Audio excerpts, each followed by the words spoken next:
All right, today we are going to review multiplying with decimals. So earlier we talked about adding and subtracting, and we would line up the decimals for adding and subtracting. So we have a no sign for this with multiplication because the rule is different for multiplication. So the first thing we're going to do with multiplication is we're going to ignore the decimals and multiply. That means pretend the numbers were whole numbers. So we're going to pretend that the decimals weren't even there. Then we're going to count the total number of decimal places in the problem, and those are actually in what we call our factors. Factors are numbers that are multiplied together to get to the product. And then your answer should have the same total amount from the factors into the product, and we're going to go from the back, from the right. Okay? So your answer, or your product, is going to have the same amount. So if we pretended this was just 3 times 5, that would be 15. If we saw this was 5 times 6, that would be 30. If we saw this was 3 times 5, that would be 15. And 5 times 6, that would be 30. But clearly these numbers are different. So these look similar, but what we're going to do is actually count the decimal places. So first we ignore the decimals and we multiplied. So pretend this is 3 times 5. This one was also 3 times 5. Now we're going to count the total number of decimal places in the problem. So the number 3 didn't have any numbers. And when they say count the total number of decimal places, that means the digits after the decimal. So there's no digits after the decimal here, but I have 1, 2, 3 digits after the decimal there. So my product, or my answer, is going to have the same amount of numbers after the decimal. We're going to start from the right. So 15 is a whole number, so I put my decimal right there, and I go 1, 2, 3. So my decimal is going to land right there, and I put a number, a 0, for any number that wasn't there. There's something not there. So my final answer for this is 0 and 15 thousandths, because I moved my decimal 3 times to the left. We moved it to the left, counting back from the right, from that whole number.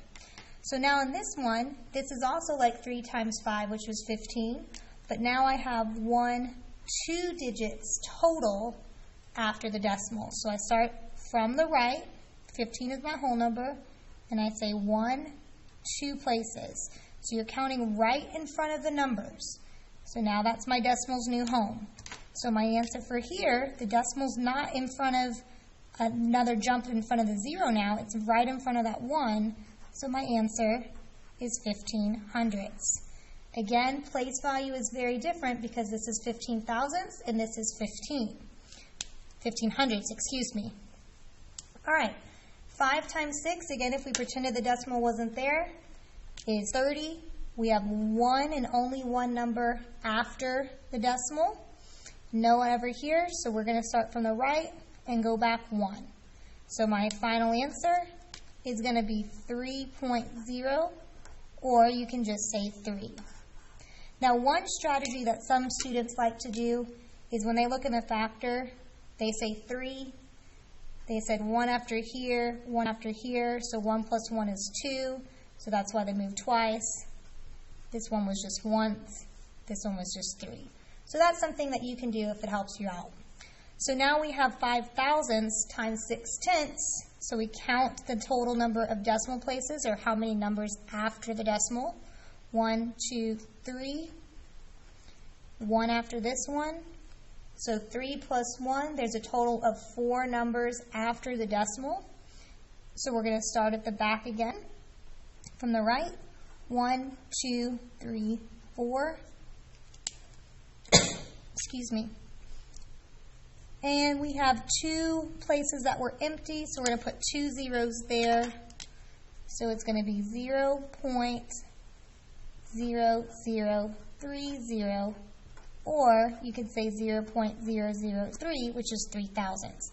Now, you don't have to put that digit in front, that 0 in front of the decimal, but it is helpful to say that there's no value in the ones place.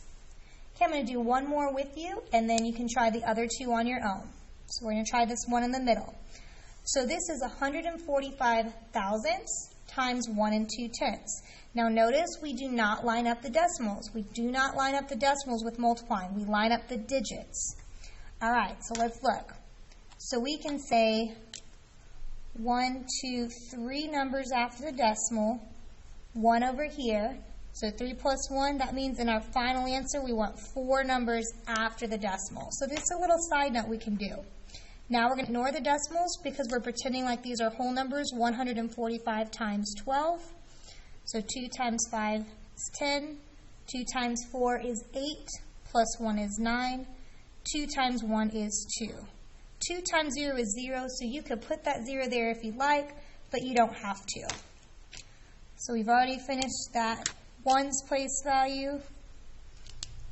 So now we do our placeholder. 1 times 5 is 5. Well, let me cross out that other 1 we've already used. 1 times 4 is 4. 1 times 1 is 1. And then we're going to add them up. So when we add them up, 0 plus 0 is 0. 9 plus 5, 10, 11, 12, 13, 14. 4, 5, 6, 7. And then 1. Now this would be my answer, 1,740, if I was doing 145 times 12, but it wasn't really 145 times 12. It was 145 thousandths times 1 2/10. So the last step, we start all the way at the right. For our product, we're going to move the same amount of times how many total decimal places there were numbers after the decimal and the factors, which was 4, 1, 2, 3, 4.